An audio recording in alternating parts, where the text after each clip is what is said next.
প্রকৃতির অপূর্ব সৌন্দর্যই মুগ্ধ। ফুল ভালোবাসে না এমন কেউ নেই। সবাই ফুলকে ভালোবাসে।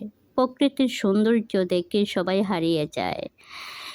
সবুজে ঘেরা হলুদ ফুল, নীল আকাশ দেখতে কার না ভালো লাগে। আমাদের সমাজে কিছু লোক আছেন এত এত ভালো কাজ করে থাকেন, তাদের সুনাম শুনলেই ভালো লাগে, দেখতে তার চাইতে দ্বিগুণ ভালো লাগে। আমাদের সমাজে এমনও কিছু লোক আছেন যারা অহংকার, সমালোচনা নিয়েই ব্যস্ত থাকেন।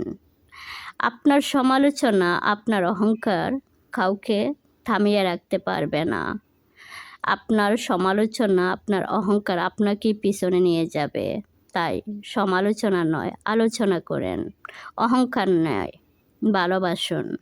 ভালোবাসলে দেখবেন এই ফুলের মতো ঝলমল করতেছে আপনার চারপাশ। আপনাকে নিয়ে মানুষ সমালোচনা নয়, আলোচনা করবে।